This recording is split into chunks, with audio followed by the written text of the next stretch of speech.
Hey, good morning, everyone. Welcome back to another episode of Rants About Tech Live. For this, what number is it? What number we had, chat? I think we had number, 206? 207. Did I put 207 there today? I think I did. We're making it. For this Friday, November 14th, I'm your host, Rod, here with some of my really good friends in the chat. I really appreciate you guys for being here. We should just get the air horns going for you guys right off the top.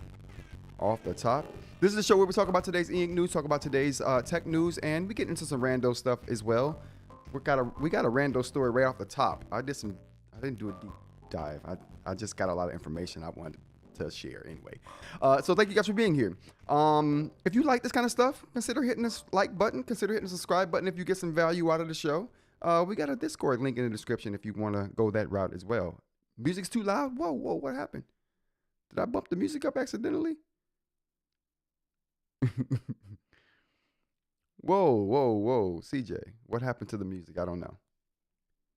Let's look at that again. Did it get loud? Oh, that's not too bad. CJ, what are you talking about, bro? Regardless, though, thank you for being here. Along with everyone else. This is today. We're gonna talk about like updates. A few updates happened today.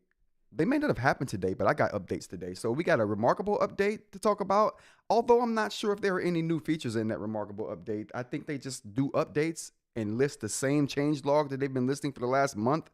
I don't know, but regardless, we're going to talk about that. We got an update for a Supernote, and we have an update for Viwoods as well. And we're going to talk about some EInk videos that I watched, and we're going to look at. I thought it was interesting. The topics that people were talking about for EInk now, I think it's super interesting after all the product updates. And Aaron, you know what, Aaron? I might have did this yesterday, Aaron, but you know what, Aaron? Welcome to the remarkable side, bro. Some might call it the dark side. It's okay though. It's okay. It's still a good time. We got limited tools over here. We only got a shovel and a pickaxe. You know, other people got big industrial tools like caterpillar forklifts, and we're still using hand cranks here. But we make it work with the tools that we got. They're pretty. These are some of the best pickaxes and shovels you've ever seen. It's not as fancy as the caterpillar bulldozer. It gets the job done, though. All right, let's go ahead into some of the rando stuff for today. Now, this is a story that it's science based because this is science. I mean, tech and science are kind of synonymous, right? I mean, if not, I think they are. But it was an interesting story, and this story is interesting on a bunch of different levels, right? Like this story has so many different levels to it. It's the Ozempic story, okay? We're going to talk about Ozempic for like 2 minutes here today. But the Ozempic story is such an interesting story. Financially, capitalistically, that's not a word, but it is today. Culturally, it's significant. Anyway, let's talk about it. Let's talk about the Ozempic story. First off, hold on. What is the chat talking about right now? Oh, it's good mornings. Remarkable sent updates the most, but provide the least amount of change. Yeah, Dr. Ling, I don't know what the remarkable update is all about. It's the same change log. What's changed? Please, if you're giving me a change log, show me what you changed. If you didn't change anything, why are you sure? I don't know. It's just, yeah. Anyway, only the Supernote update matters. You're absolutely right about that, to be honest with you. The Viwoods, I took a peek at it. I didn't take a look at everything. We're going to talk about all the details in these updates, but I took a peek at it. It didn't seem, I don't know. It's like extra bass. Oh, I wonder what's going on with that, because another one of my sound bites that don't normally sound loud is loud. You guys let me know if this is loud, because maybe all of my sound bites have gotten loud. Let's check the transition out.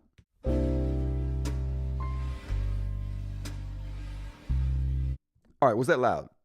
How do we feel about that? Was that loud? How about this soundbite right here? Is this loud, chat? Shut up. We gotta have that soundbite right. We can't have that messed up because we like to use that.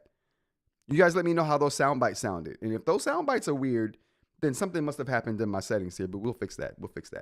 Anyway, back to the Ozempic story. Now, first of all, I've seen tons of Ozempic like knockoffs on TV advertisements for all kinds of Ozempic. They do the same thing as Ozempic, but they're knockoffs. And I'm like, why am I seeing all of these? And I didn't even know they were Ozempic knockoffs until Amy told me. So I'm like, why am I seeing all of these Ozempic knockoffs right now? And she's explaining it to me. Yeah, that's an Ozempic knockoff. That's generic Ozempic. I'm like, she's pointing them all out. And I'm just like, oh, I did not know. Okay, cool. Why is it happening? The New York Times did an excellent story this morning. If you want to know about it, you hit the New York Times up. They got a podcast too, but check out the article. It's good. It's got a lot of good stuff in there. So I didn't know this, and I'm going to pass this along to you guys. Oh, so they're loud, says Aaron. Oh, wow. Okay, so shut up sounded distorted. Wow. Okay, thank you. I'm going to fix those volumes. I appreciate that you guys for telling. Listen, if something's not right with the show, please do tell me, you guys, because a lot of times I don't hear it clearly. I don't have headphones, but I checked the sound levels before we do this, and they were right about 2 weeks ago. So something must have happened. I'll go back and fix it.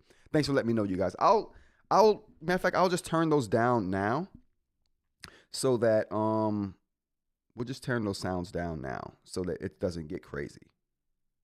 All right, how about now, chat? Shut up. Was the shut up still distorted?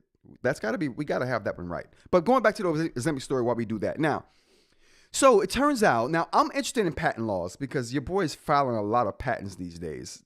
Why? Who knows? But I'm filing a lot of patents. And so patent laws, they pertain to me in a way. And I'm just like, oh, and I've been researching for years a lot of patent stuff. But turns out that the reason why we're seeing all of these generic Ozempic brands on the market, and mind you, I think it's great, because Ozempic's not just for losing weight. Ozempic's for managing like diabetes. It's used for managing something else too. I forgot what it's used for managing. The same thing glucose, not glucose, but the same thing that insulin manages. What does insulin manage? Is that diabetes? Okay, I think insulin is about diabetes. Okay, so moving on. So Ozempic's not just about losing weight; it's about managing diabetes as well, which is a key component. So remember that. It lowers your risk of heart attacks. It lowers your risk of inflammation after certain events in your life. It does a lot of things. So Ozempic is like this wonder drug that does so many different things, but one of the things that it does is it also helps you lose weight. The most effective way of any other health drug before it, right? Or weight loss drug before it. So, but because of that fact that Ozempic is a necessity for people who are managing diabetes, it's become one of those drugs that the FDA and the government will allow other people to make because of how important it is. Now, what happened is when who came out with Ozempic? What's the name of that company? Let's see who did this. Oh, I forgot the name of the company that made Nordic. Who is this? Novo Nordic. Okay, there we go. Novo Nordic.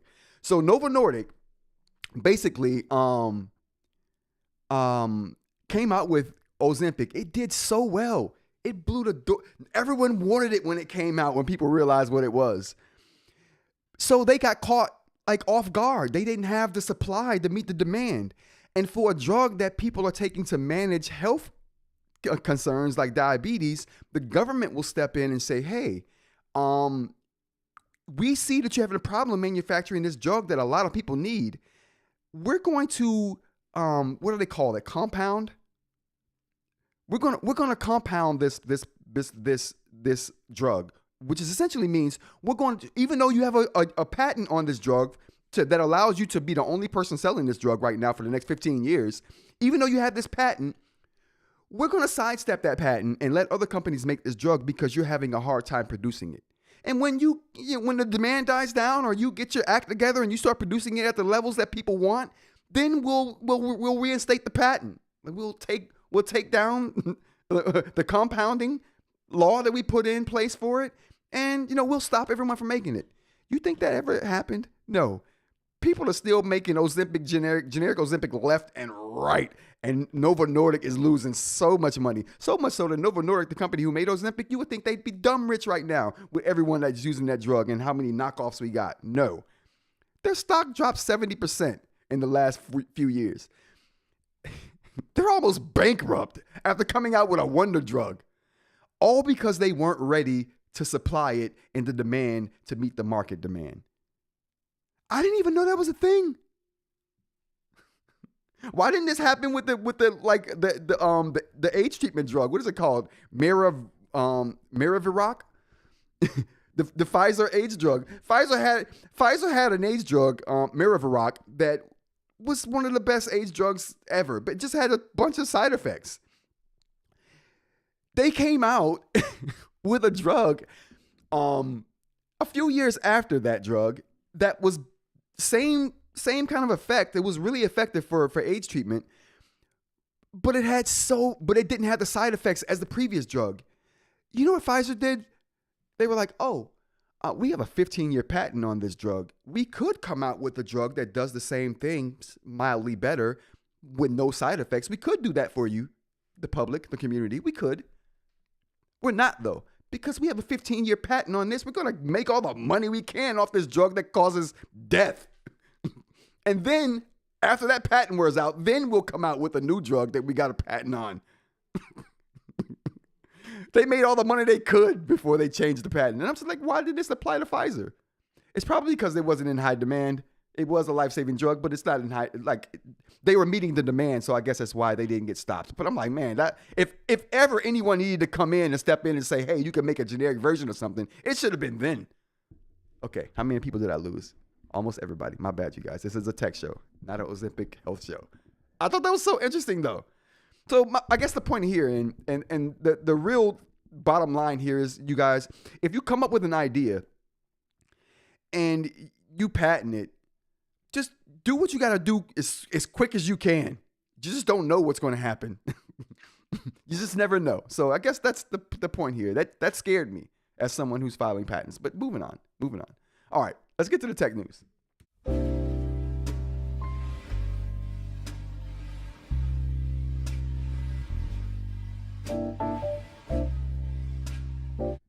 All right, Chad, how was that volume? Was that...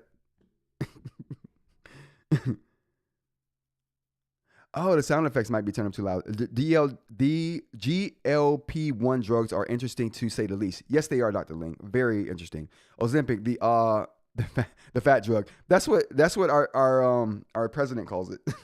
But you know what? Recently, they've made it so that a lot of companies are going to be making this, and these GLP-1 drugs are all going to be covered under Medicaid and Medicare.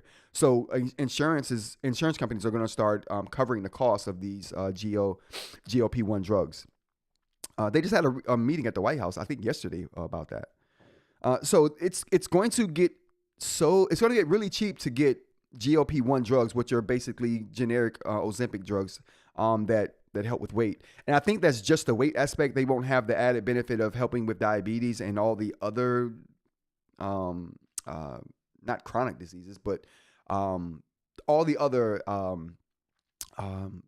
side effects that come with some of these things. So it's just going to be good all around. I think getting cheaper drugs are good all around. It just sucks for Novo Nordisk that they didn't get a chance to make their money off of their discovery. You know what I mean? That's what sucks to me about this whole thing. I'm glad for GLP-1, but this feels like another band-aid rather than a solution to obesity. Well, I mean, they've deemed obesity a disease, so it's not. I mean, obesity is seen way different than how it used to be seen. So being seen as a disease now, being treated as a disease now, is why it's going to start being covered by healthcare agencies, companies, institutions. They do it. All right, going on to tech. That was super interesting to me, you guys. I thought it was so interesting. All right, so messaging interoperability for WhatsApp. So WhatsApp, we talked about, I think a couple weeks ago, we talked about WhatsApp coming out with third-party support for other apps. So you can reply to other apps while you're in WhatsApp. I think that's the holy grail for messaging. One app to kind of rule them all. But anyway, WhatsApp has got that for you. But it was only available in the US when we talked about it initially. Now it's available in Europe. So kudos to those guys. And it's coming to a few other places too, but that's probably the biggest place that didn't have it already.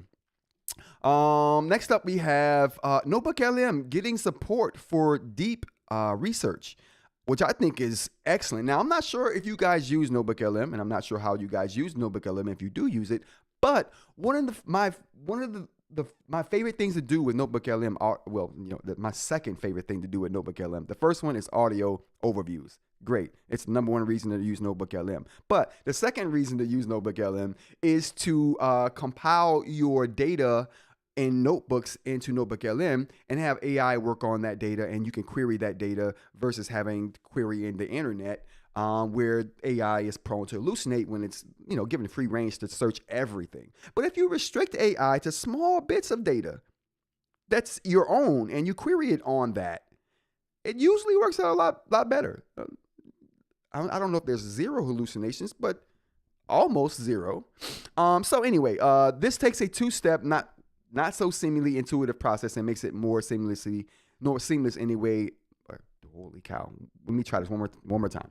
This takes a two-step, not so seamless or intuitive process and makes it one more seamless and way more intuitive. So what I mean by that is one of my biggest ways, like I said, for using NotebookLM is that number two reason that I just mentioned, bringing documents into NotebookLM and querying those documents with NotebookLM, because when you restrict the data set, it does a lot better. Now, my favorite way of using this is going to Gemini, the standalone Gemini app, using DeepMind and Gemini to do research, take the research that I'm doing in the Gemini app, copy it, paste it into a notebook in NotebookLM so that all of my responses that I'm getting queries on for a particular topic are saved in one notebook. So then I can ask NotebookLM about the things I have saved in that notebook, which are all my queries that I've done with deep research on the Gemini app. But now that deep research is coming to NotebookLM, that takes a whole bunch of unnecessary steps out of the process for me.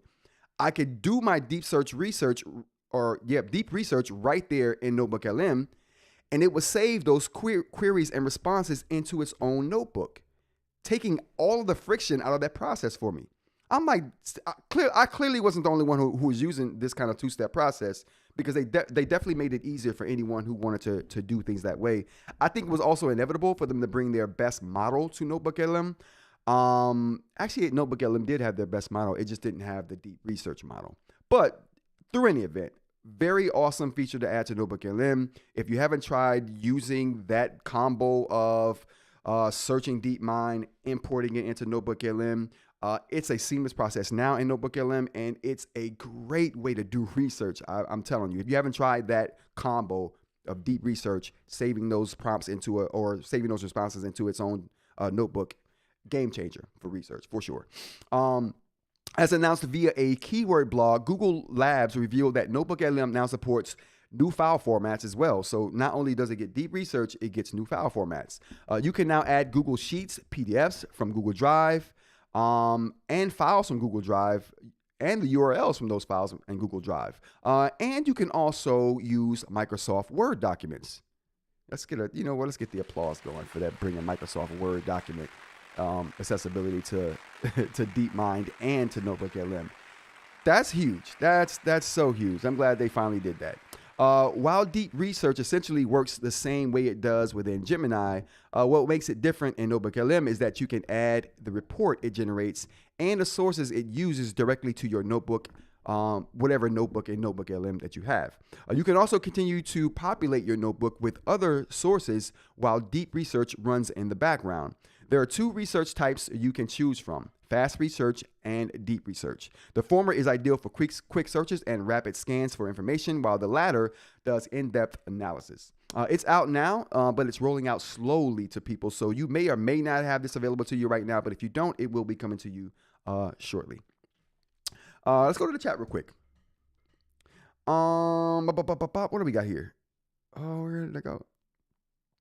It will still help with diabetes. Same active component, says Mr. Mike. Oh, thanks for that that tidbit, Mr. Mike. I didn't think that the generic brands or the generic brands of Ozempic had that health benefit other than losing weight.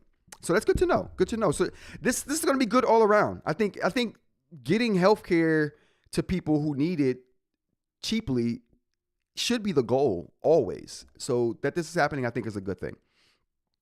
But I guess my pushback is, why is type 2 diabetes so prevalent? Yeah. You know what I found interesting too in doing some healthcare research recently is that hepatitis B is the most deadly virus on the planet right now. Kills the most people every year. I was like, wow, Hep B. Who knew? I use Notebook LM to give me an overview of my writing. It's cool to hear the summary. I use it to edit. Notebook LM is really good for that too, Aaron. I also like their mind maps on information you give it. You be careful how you say mind maps. You say that too loud, you could summon somebody. Chill out. I use handwriting directly from the 10.3 after endpoint. Oh, that's awesome. Because we overdiagnose and overtreat it, we treat insulin resistance by injection insulin. Think about it. I used to be on insulin. Now my A1C is 5.5 without it. That's interesting. That's super interesting. Excuse me, Mr. Mike. I didn't know that you. So I'm pre-diabetic myself. So I haven't transferred over to full diabetes yet. They're like, dude, you're pre-diabetic. Just calm down on the sweets and no. That's one of the joys of living life. I'll eat. Listen, I'm enjoying life.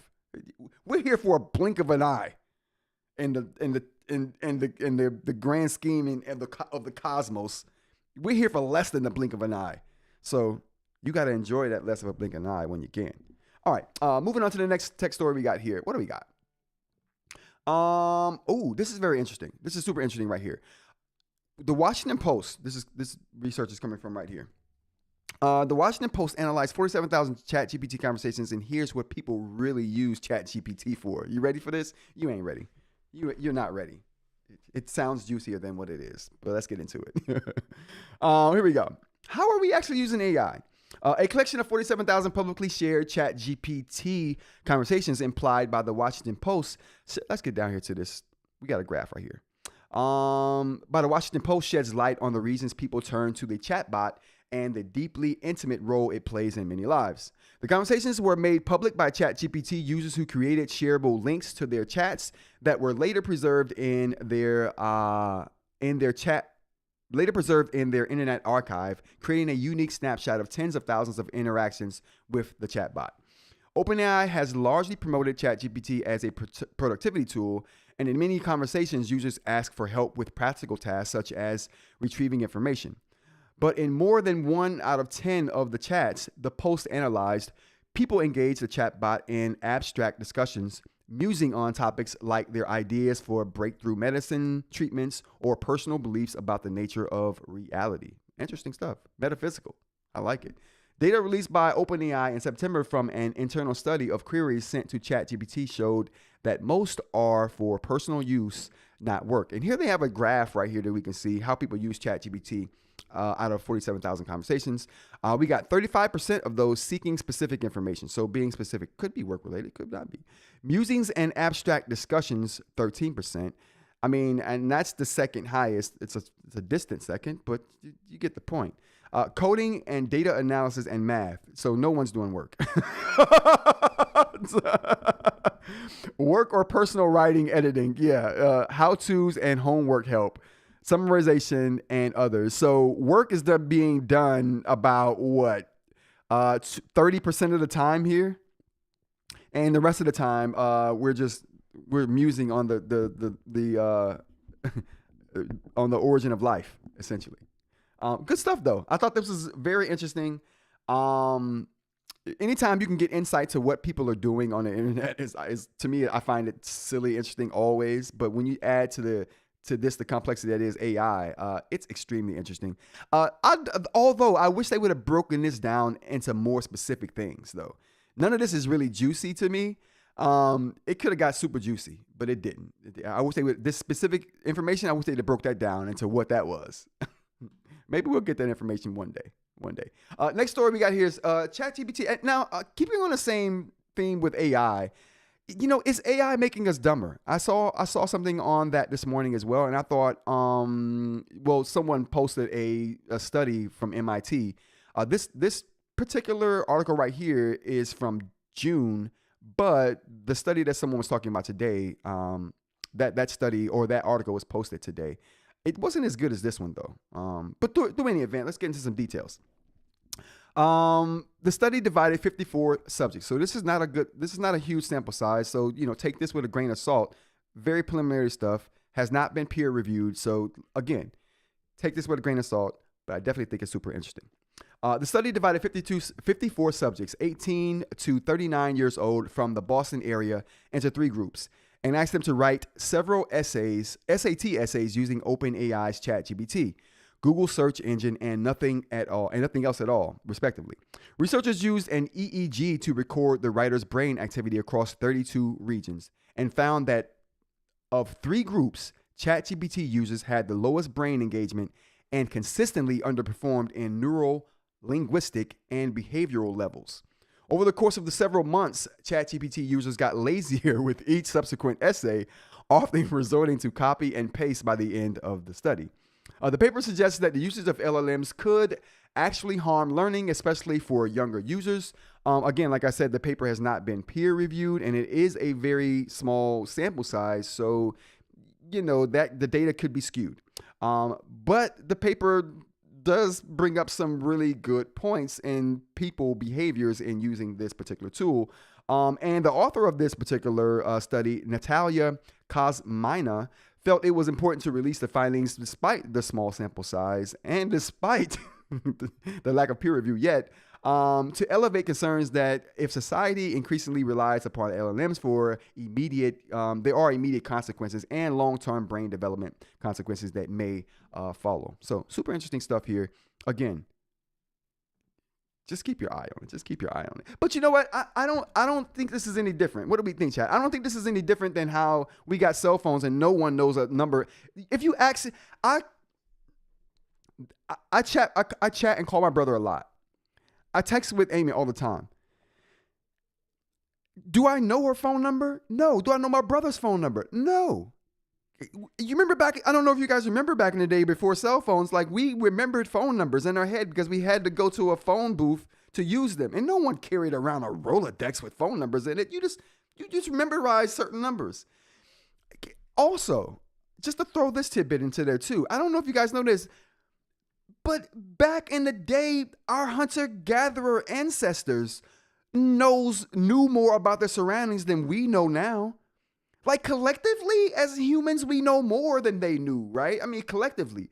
But if you were to pluck any one of our Homo erectus brothers, they're our brothers. You pick one of our Homo erectus brothers and you pit him up against one of us today, we'll get dominated. With the amount of knowledge this one person has about their surroundings and what things mean.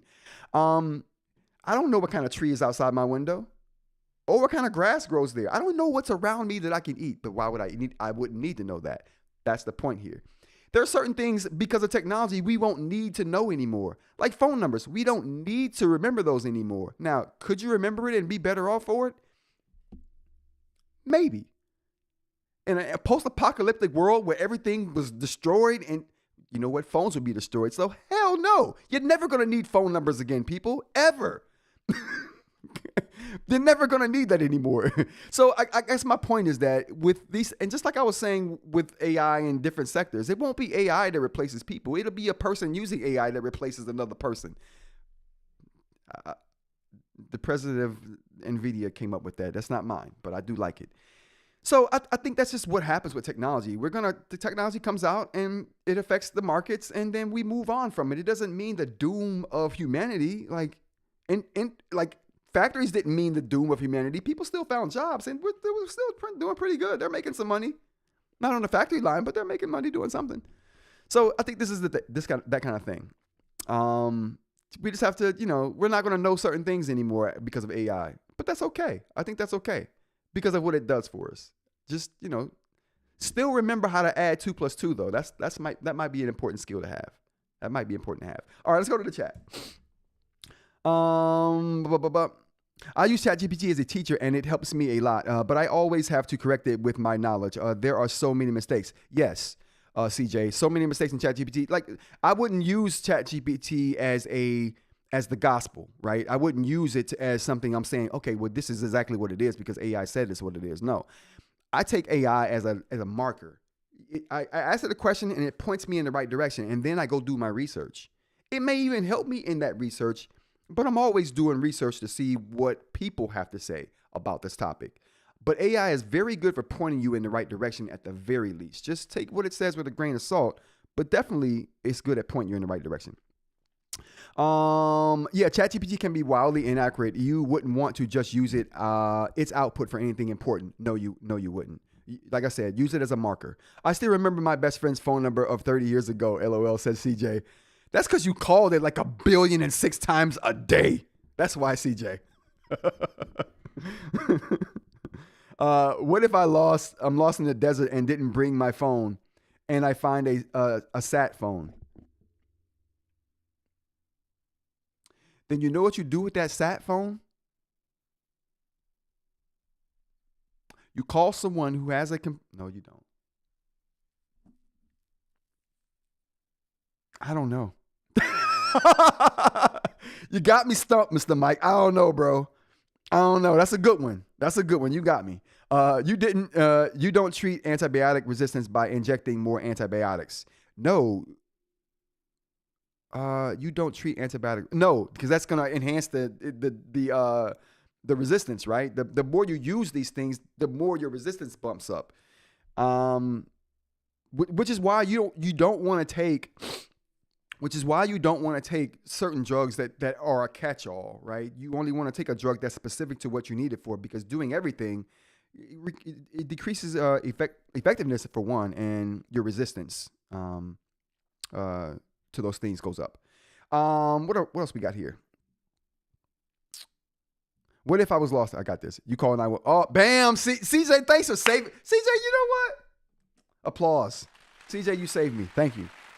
CJ got the right answer. You dial 911, bro. And or dial 411. Ask the operator to connect you. I'd say ask the operator to connect you to someone. Does 411 even work still? I remember that was a thing back in the day. That was information if you use the cell phone. Probably not anymore though. I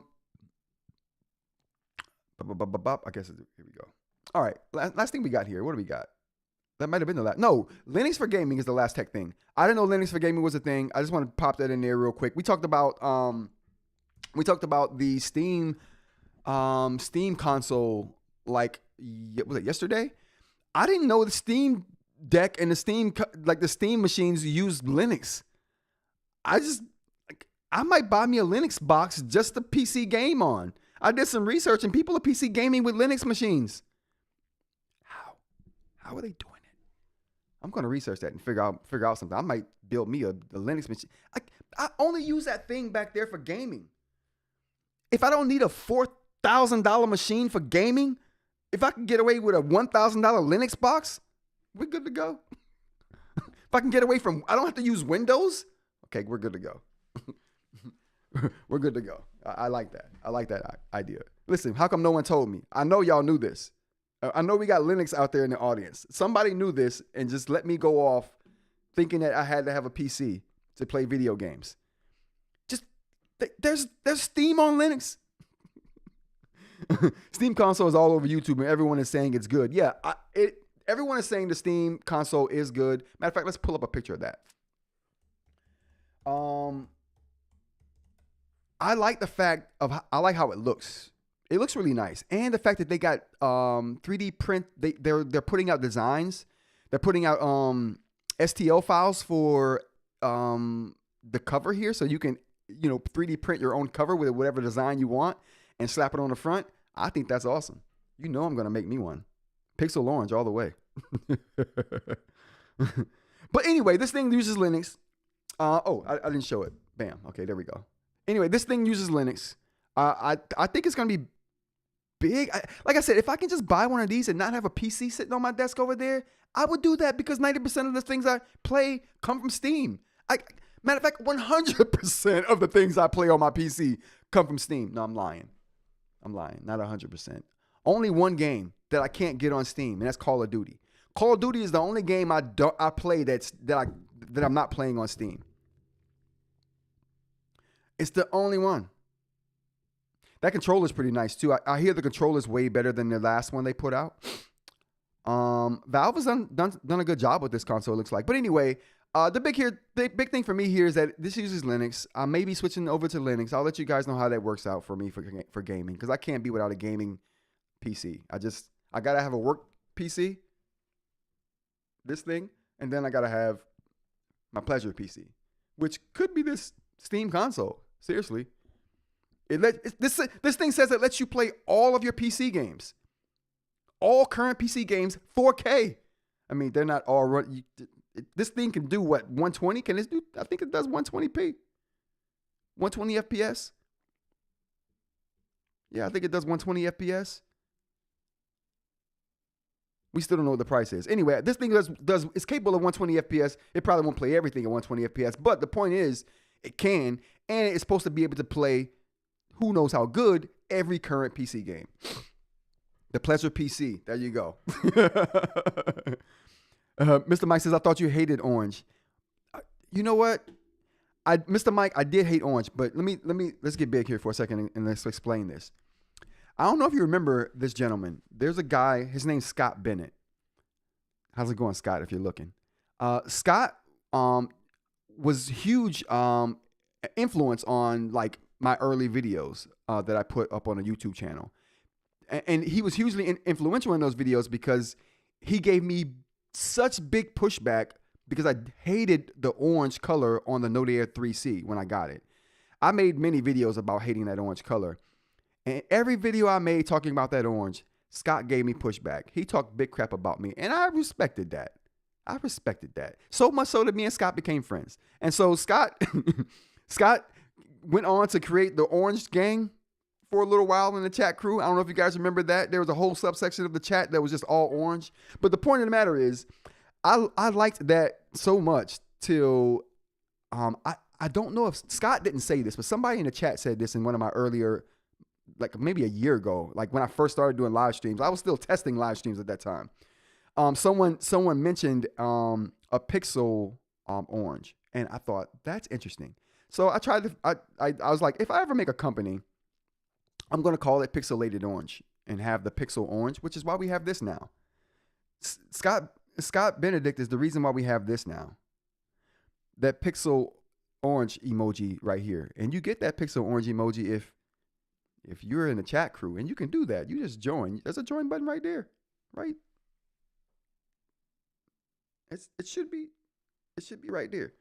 Even if you got iOS, you got the join button on iOS now too. You join. You get your emojis. You get your badge too by your name. Join the chat crew. It's 99 cents. I charge nothing for that. I just want to collect people who are awesome into one group so I can send out feedback to. So, but they made me charge 99 cents for it. So it's not I don't care. YouTube cares. They're like, we need to make money if you want a group of people. So we'll give you a cut of that money, but we need some money for it. I'm like, all right, cool. Do I still use the Tab Mini C? No, I don't still use the Tab Mini C. I only keep it because of nostalgic value. I love it, so I keep it. It makes me feel good, but I don't use it. All right, so I think that was all the tech stories there. That was all the tech stories. Oh, anyway, to finish my story that I was talking about for Mr. Mike. So I created a company called Pixel Orange. I tried to get Pixelated Orange, but it wasn't available. So I created a company called Pixel Orange, and that is the company I'm going to release all the things I've been designing and coming up with over the last year. The nibs are going to be on that site. So I'm not going to sell the nibs on the Rants About Tech page anymore. I'm going to create a whole new website called Pixel Orange. And all of the design stuff are going to go there. So Pixel Orange is a design company I created. So for all the designs I'm doing, for all the products I'm going to be talking about and releasing, that's going to be done under Pixel Orange. So I've never not liked orange. I've always loved orange. I did not like orange. I'm from Syracuse. Our mascot for the college there is an Orangeman. So I'm good with orange. I like orange, but I just didn't like orange on the Note Air 3C. I thought it was tacky. It looked tacky. It was just too much for a professional device, in my opinion. In contrast, every other device that they had at the time had really muted colors, dark green, grays, you know what I mean? Browns, things like that. Ugly colors, but they're muted. And then they come up with this bright orange. I'm like, why would you do that to this? Anyway, so I like orange. But no, I won't be at CES, Aaron. No CES for me this year. I'm not going to CES this year because last year I went and it cost a lot of money to go to CES. I didn't get out of it what I was expecting to get out of it. There's an e-ink presence at CES, but not enough for me to warrant going and wanting to be excited about something. Now, if I were in a different space, like when I'm going to separate the channels too, so I made my mind up on that. So I'm going to tell you guys all that stuff right now. So I should do a channel update video. I'm also going to split the channels. So the channels are going to be split. There's going to be a Rants About Tech, and there's going to be a Rants About e-ink.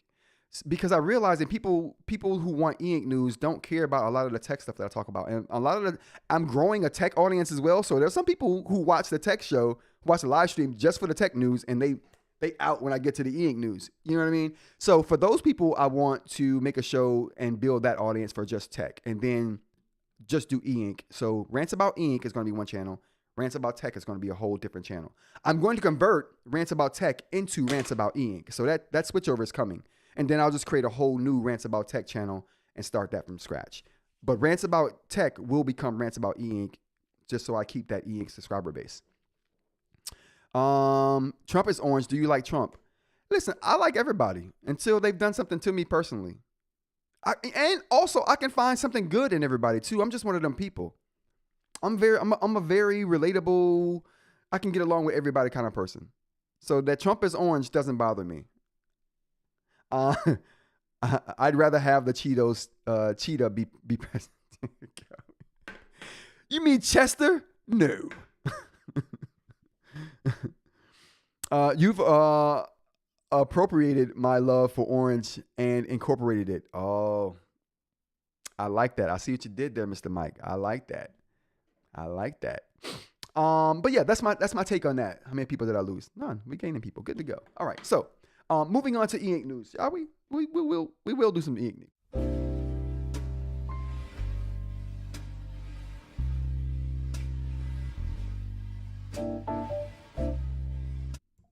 All right. If that got loud, I turned it down almost all the way. So if that was loud, you guys let me know.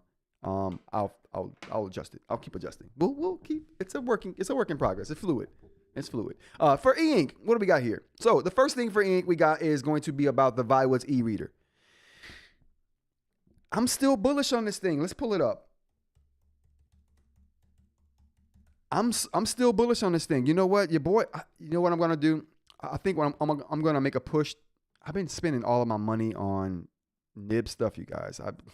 I have had no money to buy new e-ink devices because every cent I have is going towards buying nib stuff. And you guys will see what the product of that is going to be soon. Actually, you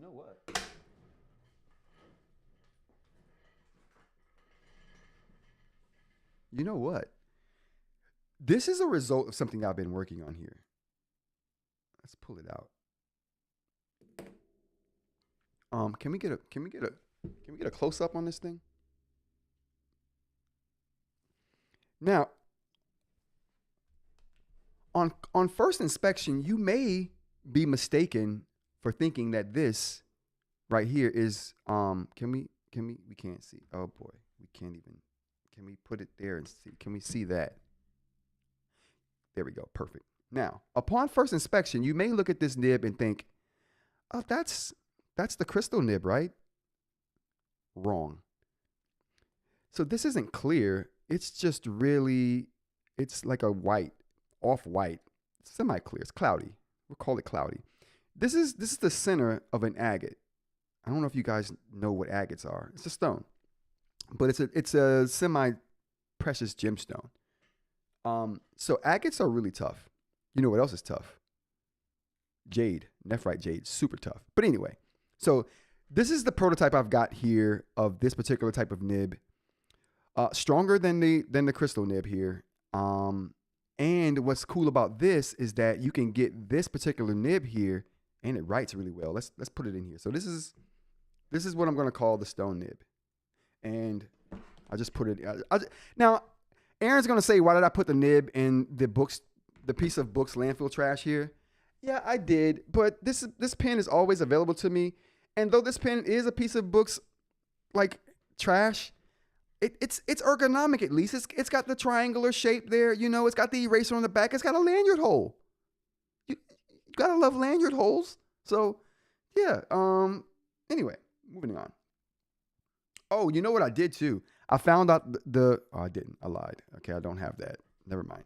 So we're gonna write with this. So I got this, and I'm like, I hope it writes well. I hope it feels good. I hope it's all of that. So I'm just options, man. I'm trying to come up with options, things that I like, that I want to see. And like I said, the beauty about the stone nibs is that they can come in different colors, varying different colors. And when you put that and couple that with the clear nib, we're going to see that in a second here, it gets interesting. You get to customize your pen a bit. So, but anyway, Supernote here, but I don't like using any other pen other than, we'll do the Viwoods here. I don't like using any other pen other than, why ain't my finger matching, chat?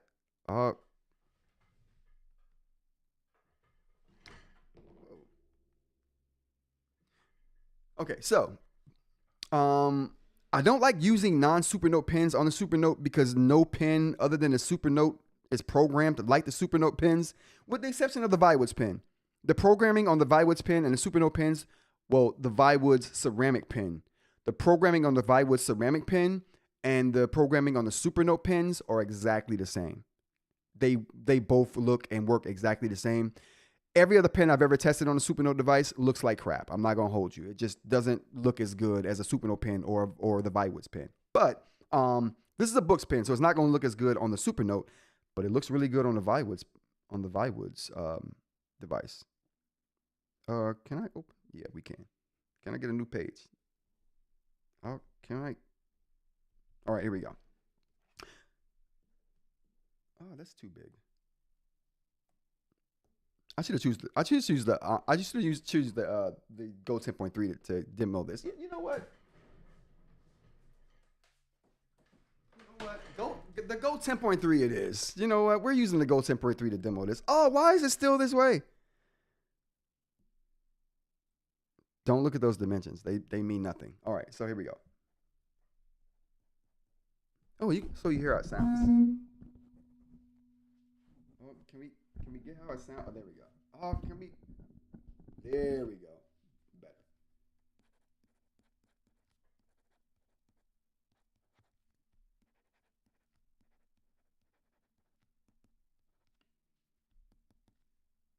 Slim Shady. All right, so that's how the agate nib, the stone nib sounds. This is agate, but this is stone nib. So we're gonna compare that to. We're gonna compare that to the Viwoods ceramic pen here. Now, as you can tell, the nibs on these are different sizes. The Viwoods nib is super tiny. The nibs I make are not as big as the Supernote nibs. But they're not as tiny as the Viwoods nibs. They're like the Goldilocks size. That's what I like to call them. But let's compare that sound to the Viwoods sound. We'll do two. Whoa. What? Why the Viwoods? Chat. What am I? Oh, no, I must have turned it off or something. Okay, there we go.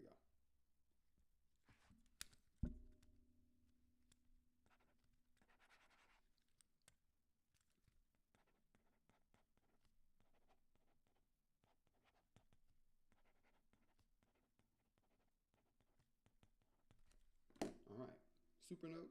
I mean, that was the Viwoods. Here's the stone nib.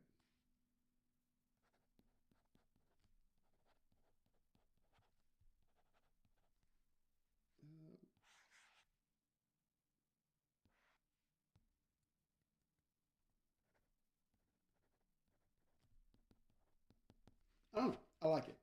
Works really good, and I was so happy when I got it and tested it and saw it, and I don't know. All right, so I went on too long about that. My bad, you guys. Let's look at the chat real quick. I'm just excited about that. I'm just excited. I probably shouldn't even show that, but I'm excited by it. Reminds me of how the Manta spine's coming along. Oh, that reminds me. The Manta spine is coming. It's already done. I'm just finding the best materials for it. So I'm testing different materials. So what happened was, as you guys know, I came out with a.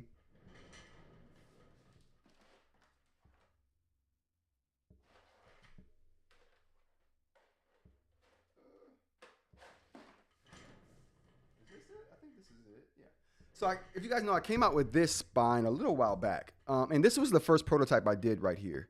And it's good.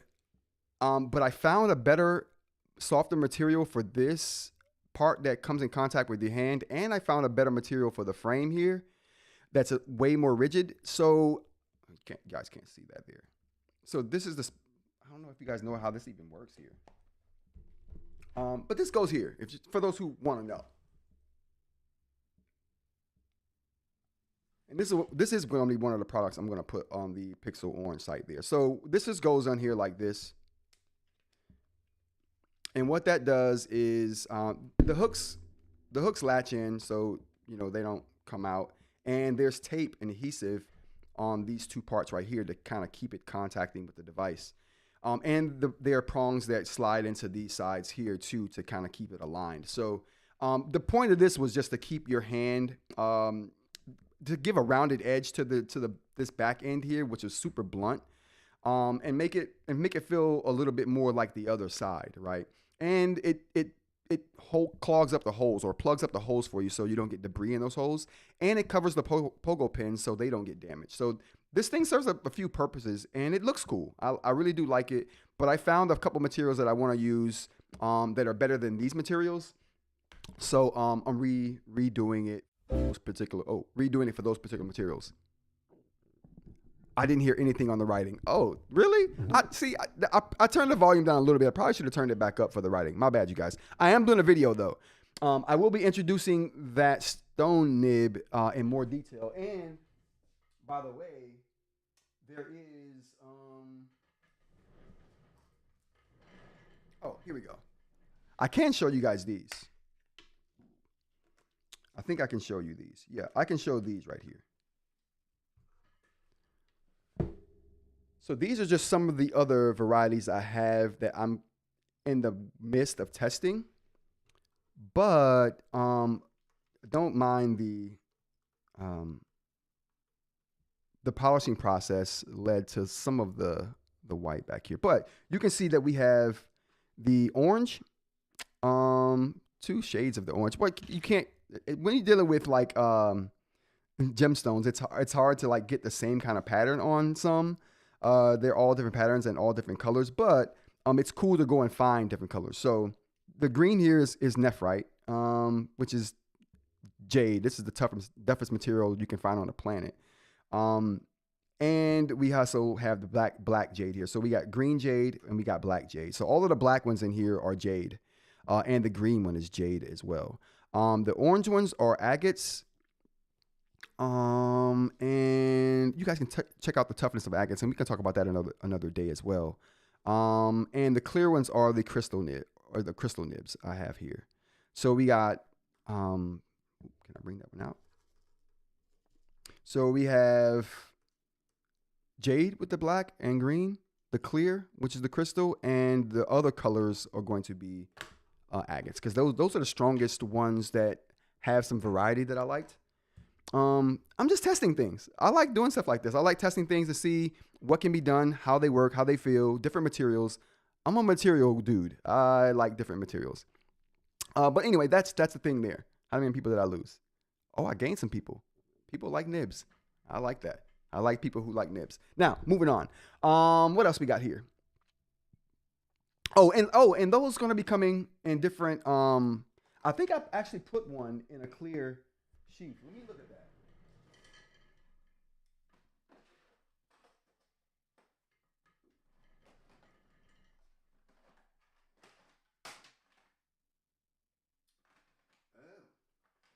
Okay, so I didn't, but you know what I could do? I can show you guys right now what one would look like in a clear sheath, just to do the demo here. So I have some clear sheaths here made. Here's a clear, I'm calling it sheaths, but they're sleeves. So basically they're sleeves that the nibs go in, is what these are here. And we got, obviously we got black ones here as well, but I got white ones and we got the clear. I'll take this one because I've been using this one a lot, just testing on, and if something happens, at least I'll feel good about that. All right, so just giving you a look at how the ones that have color to them will look in here, and if it shows through.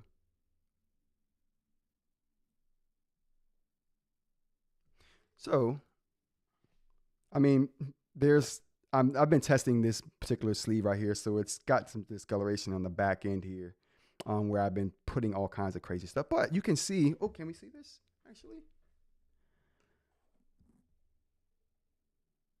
Can we see the nib out of there? I think we can. Hold on, let me get something else to back it up with. You can't even. Oh, it won't show through. I'm gonna have to do this on my actual video cam and get a really good 4K view of it where it's sitting somewhere and show you guys what it looks like. But and you can't even tell that it's orange right there either, so never mind. But it does look orange there, and you can tell it there. But I'm gonna do more testing on these, and I'll show you guys more of these too. Get invited to the Discord. Take the invite to the Discord. That's in the link in the description of this video. Because I post random stuff in the Discord about things like this too that I think no one cares about but me. But if you're in the Discord, I'll post it and you may get a chance to see that there. But these are different types of nibs that I'm coming out with that I'm just trying to test, see how they work, see how they feel. And if they do well, you know, we'll talk about seeing if anyone else wants them. All right, moving on. Last thing. EInk videos we got to talk about is going to be what do we got? Who's up? Oh, here we go. So Aaron at 2530 Media, he put up a video recently, and I wanted to talk about that video. So let's take a look. So that video that he put up is about the Remarkable. So I welcomed him to the Remarkable gang at the top of the show. Like, Aaron, I'm glad you're here, bro. But he put up this video talking about his experience with the Remarkable Paper Pro Move. I was so happy to see it. And yeah, I acted like a 16-year-old when it came out for a very long time. I was excited about it. That thing is awesome. The writing is awesome. The screen is awesome. The build quality is awesome. So that was my excitement about the device. And my family also calls me a giddy 16-year-old. It's okay. I'm okay with that. But very good video. What else did I find about the video here? Very good video. Aaron pointed out the fact that he uses pink as the highlighter color when he's doing highlighter. Now, that's not odd, bro. That's not odd because that's the color I use too because of two reasons. It's one of the best pinks I've seen in EInk. That's like the most true to life to pink, and B, it's the most vibrant color they have in the color scheme. So when I'm trying to highlight stuff, I want it to catch my eye and be vibrant. That's the most vibrant color they have. That's why I use that for highlighting as well. So don't feel bad about using pink for highlighter, bro. It's just good. It's just good practice. But very good video. Go check it out if you guys are interested in finding out. Now, he brings up a lot of points in this video about uses that I hadn't thought about and features that I don't think about either because I don't have the same use case as Aaron. Which is one of the reasons I like watching so many videos on EInk, and why you could watch 100 videos on EInk and still learn something from that 102nd video, because everyone's experience is going to be different. Their use case is going to be different. The tools they use and how they use them is going to be different. So very interesting, very good stuff. Check it out. Link in the description. Give him a sub if you're over there and tell him I sent you. All right, next thing we got is going to be a video about the move and the remove and the Palma 2 Pro. And this is coming from Jeff. Whoa. Bam. And this is coming from Jeff. So Jeff basically was putting out his points of why he thought that the remove was a better note-taking device than the Palma 2 Pro. I didn't get that from the title, but that's what it's about. That's what it's about. Good video too. Now, a couple of things I noticed about this video is he liked the stylus. Again, everyone likes the writing on the remarkable devices, the new one, the pro devices. Everyone loves the writing on them. People talk big crap about me when I put out the videos about how good I thought the writing was, and it was like, and everyone's like, "Oh, it's still active." I don't care. It's the best active on the planet. It does such a good job. And I've said this too many times that the active style technology on the Remarkable Paper Pro and the Remarkable Paper Pro Move is so good, it's almost indistinguishable. And for me, it is indistinguishable from EMR.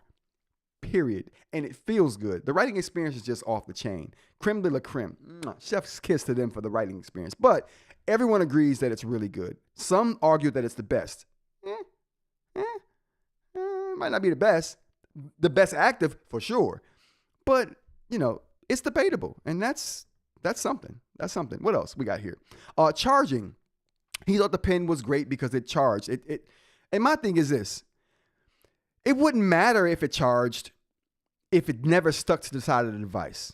That's one of the pluses of remarkable devices, that their pens actually stick to the side of the device. It don't come off like with a wayward flick or something hitting it and just I'm sure it could happen, but I haven't had it happen.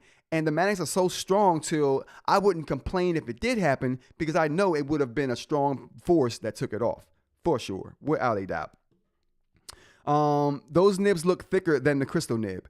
The stone nibs are not thicker than, actually they are slightly. The stone nibs are 0.7. Well, between 0.7 and 0.72. The crystal nibs are 0.68 to 0.7. So they're slightly bigger, ever so slightly. It's the process. The process and them being what they are requires them to be that size. But the good thing is about it is I can adjust that size to be bigger. Maybe not smaller, but I can adjust it to be slightly bigger. Supernote, the Supernote nibs are 0.7, 0.76. Just so we know where that stands. And just so we know where the Viwoods ceramic nib stands, that's Viwood nibs at a 0.53. That thing is thin. Anyway, moving on. The Palma is more of an e-reader. E-Ink color. I agree at media. I don't think the Palma and the Move are devices for the same use case. I agree with that too. Now, I thought it was a weird comparison, but I get what Jeff was saying in this video. Like I said, the title doesn't do the video justice. It should be named something else, honestly. But the gist of the video is that if he had named the video, what's a better note taker, the Move or the Palma, then everything makes sense. But when you say the most thoughtful design note taker, you know what I mean? It's now it's a little bit questionable. But the point Jeff's making in his video is valid. The best note taker is the Remove. They are still touting the Palma as a note taker because of that pen. And if you look at the marketing, they're talking about the note taking abilities of the thing. You know what I mean? They're hyping that up big time. So the fact that the marketing for them is hyping it up to be that, it doesn't surprise me that someone is making a video. Excuse me. Talking about its note-taking abilities. Now, I agree. There are two totally different things for me because one's a note taker, the Remove, and one is just the e-reader that happens to have a pen. But Jay, I wonder what you know what I'm waiting for Jay to see what Jay says about this Palma 2 Pro. But moving on, I really do think this was a good video. I think it was a good comparison to make about the note-taking abilities, and really he focused on the stylus. He had some good things to say about the silence, and I really do. I agree with everything he said too. It's a very spot on video. Very spot on video. I just think the title should be definitely different. But go check it out. I linked this video in the description of this video. Go check Jeff out. Like the video if you like it, and definitely give him a subscription because he does really, really good content, really detailed overviews of devices, and I don't think anyone does better battery testing than him on EInk tablets, hands down for sure. So definitely go check him out. What else we got here?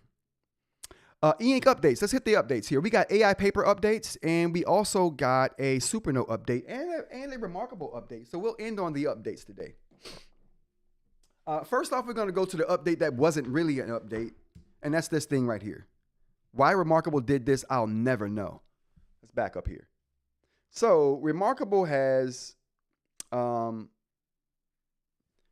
they pushed an update out that has the same change log. So I don't know what's different here, but we'll look at the change log and talk about it. So create a link, the same misleading verbiage they've been using. You can't create a link to a doc. Can you create a link to a document? No. Okay, this isn't even that. So sharing this new Connect feature lets you neatly convert notes, sketches into an online page where you can edit or share your work. Copy paste the link to share your meeting notes. So just another way to share notes. New methods templates, and tags now are sortable alphabetically, making the process of tagging and finding your work more efficient. If anybody knows what this new update added that they released in the last week, please let me know.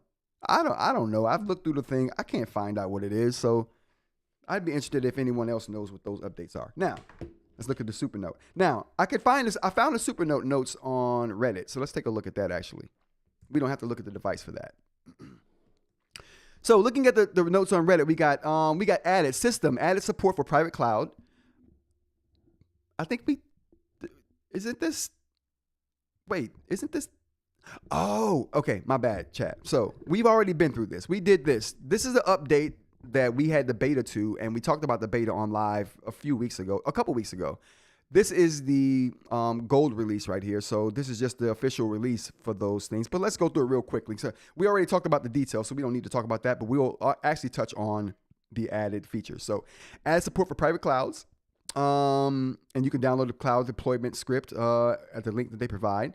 Added the server link app, which supports file synchronization, data backup, and cross-device access via WebDAV, which is big for a lot of people who are doing private servers and private backup servers.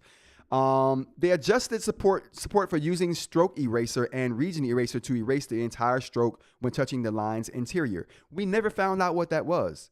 I did a couple tests on that after we did the live stream that day on this feature.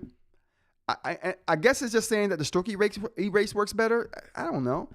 Document. Change the XTX file saving method from converting to UTF-8 to preserving the original encoding format. Optimize. Supports cutting, copying, and pasting text between Supernote and desktop Supernote partner app. Optimize the note saving process during shutdown and restart.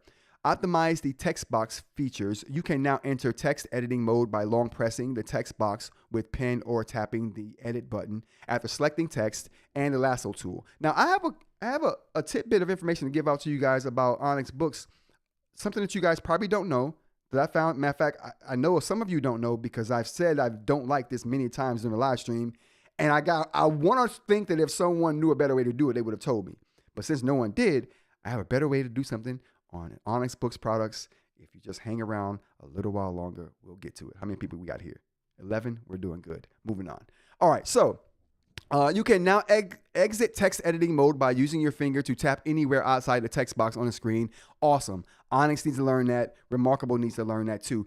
As a matter of fact, Remarkable needs to learn the fact that, listen, when I do this, Remarkable, wait, where's my... Oh, you know what? We don't have time for this. The point here is Remarkable. When you click on a menu in the Remarkable menus, to get out of that menu, you got to click on the background, and clicking on the background leaves a mark on the page that you then after you got done with the menu, you got to go back and like erase the dot that you left on the page so you can keep writing because you don't want the dot just randomly around. Why is going to the menus a 3-step process, Remarkable? Why? Just make it so the pen doesn't make a mark when you're trying to get out of the menus. It's easy. Save people a whole bunch of time. They haven't even implemented stroke erase, so what the hell am I talking about? All right, moving on. Added support for more Bluetooth keyboard shortcuts, including undo, bold, italic, align left, align center, align right, increase, decrease, font size, and show font selection menus. For the notes, we got links within notes and between notes remain functional even after the notes and their link targets are moved to a micro SD card or an OTG flash drive. Now, that's big. Keeping things like that intact. I can see them expanding that to keeping a lot of links and headers and stuff like that intact. This tells me that they're working on keeping those headers and things like that intact, all your indexing tools intact when you export the PDF, like how you do on the Onyx Boox products. Now, that would be nice. And I think this bit of information right there that we just went over is hinting that they're leading towards that. I wouldn't be surprised if we saw that down the road shortly. Digest, optimizing Digest app. When exporting Digest from a single note file or document under the source tab, they are now sorted by page number instead of last edited time. When importing Digest through text files, you can now restore the Digest data, including the source, category, and author. Only applies to those text files exported from the Digest app. Keyboard, improve the reliability of the handwriting keyboard to prevent it from closing accidentally when using certain gestures. I don't think that would work. Their palm rejection is so terrible. I just think it's always going to be bad. Settings, added a new non-contact writing value to address the issue where the initial stroke doesn't register when placing the pen down quickly on the screen. Settings, when connecting Wi-Fi network that requires CA certificate, users can choose to install the certificate. All right. Fix the issue where certain web pages in the browser cannot be accessed by updating the system web view component. And these are just all fixes. So nothing new here. So these are just fixes to problems that we've had. So like I said, this is just the official release of a beta that we've already talked about. So I'm not going to go too deeply into this. Let's go to the next update we have, which is going to be the Viwoods update. Where is it at? Oh, that's the wrong one. Oh, we don't. All right, Viwoods didn't have an actual update thing. So we're going to look at the actual device for that update because I couldn't find on their updates page this particular update, and it wasn't on Reddit. So we'll have it here though. Let's see if I can actually get my fingerprint to work. This fingerprint reader is not very good on. Yeah, the fingerprint reader is not very good on this Viwoods product. But let's go ahead and go to the the updates here and get those talked about so we can see what they got. So this is version 3.10.1. All right, and here we go. Let's come down here a little bit so we actually see this. There we go. All right, so this update introduces new features, resolves unknown issues, optimizes the app's interface design, and further enhances user experience and system performance. Okay, let's see what we got. For features and AI, we got added the ChatGPT 5 model, always good. Enable support for sharing in PDF format. I don't know what that means. Chat, what does that mean? What is that? Let's get to that. What does that mean? Actually, you know what? Before we get into that, let's see what we got here in the chat for that Supernote update. This remarkable update actually offended me. It offends me too, Dr. Lang. I'm distraught. Felt like a slap in the face. I just found out you can't copy, cut, paste between PDFs and notes on Supernote. Huh? Was that one of the things they just added though? All right, moving on. Let's get to the. Nope, that wasn't it. There we go. All right. Added ChatGPT 5, enable support for sharing in PDF format. Learning, we have added a return to previous page option within chapter progress navigation. For page and meetings, the fragmented notes apps. Paper and meetings, we got when using the multi-page view for notes, the current page must be displayed on the first screen in multi-page. What the hell? When using multi-page view for notes, the current page must be displayed on the first screen. Is that a feature though? That sounds like to me a hassle. That should have been labeled under the hassles. I don't even know what that means. Chat, help me. Viwoods files. Added support for displaying OTG files. Optimize module naming. Thank God. Let's see what that means. My files, self-developed app files, formerly my notes. Internal storage, system local files, formerly my files. So they changed the name of internal storage for stuff. Settings, we got pen and gesture. Added a toggle for shape recognition. Improved the instructions for Google service authorization. Added a toggle for shape recognition. Oh, okay. Got you. Whether you wanted to recognize shapes or not. Gotcha. Addresses unknown issue to improve app. Okay, who cares? So not a big update from Viwoods. Not a real big update. Nothing here that moves me. Honestly. Yeah, nothing moves me here. What about you guys? Did we see anything interesting in any of these updates? Did we see anything in these updates that we're actually going to use? Was there anything in the updates that offended you, like it felt like a slap in the face, like me and Dr. Ling felt when we saw the Remarkable update? You guys let me know. I want to start, you know what? I think it's fun covering updates. I want to start covering more updates in a more formal way. I think that's fun. Let's go to the chat real quick. NFL says, that isn't what the video is about, but I repurposed an old PC and uninstalled Ubuntu on it to use it as a home server, primarily for image video storage. I'm new to all this. Any tips using Linux? Oh, no, I have no Linux using tips, bro. I did just find out that Linux is good for running PC games, though. So I will be getting into Linux more than I have been in the last maybe 10 years or so. I used to be big on Linux. Huge. Like Red Hat Linux. Ubuntu. There was another distro of Linux with the Penguin. I forgot the name of that one, though. It's been so long since I was really big. Like 25 years ago, I was super big into Linux, like crazy big into Linux.